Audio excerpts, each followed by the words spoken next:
Temporary gas-fired boiler malfunctioned at MSAL Plaza this morning, polluting the air with high levels of carbon monoxide.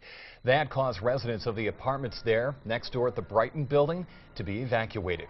Firefighters say the cold air this morning helped them circulate the air and rid the building of the toxic fumes. The boiler was put in after the group Neighbors of Watertown recently bought the building.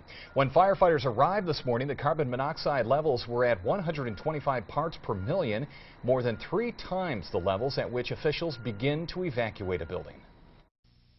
Crews are trying to identify the source of the carbon monoxide.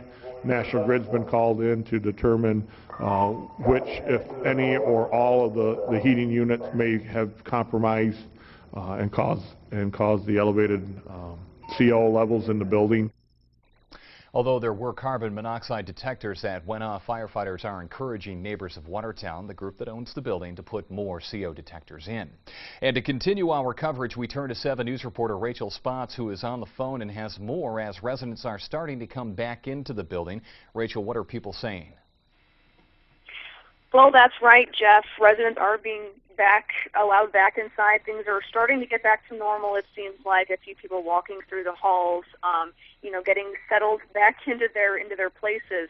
And this, just a few hours after firefighters arrived on scene to evacuate everyone, about 20 tenants onto the city bus to the Neighbors of Watertown office building, and stayed there for a little while, but were quickly taken back here. So it's again, things appear to be back to normal. No smell. One thing that's interesting is a lot of the residents, their windows were opened in their apartments.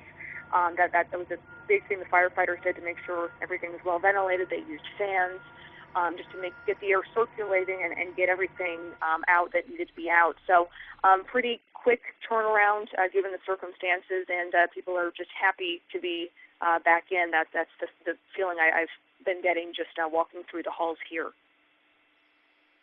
All right, Rachel, thank you. Rachel Spots with that report.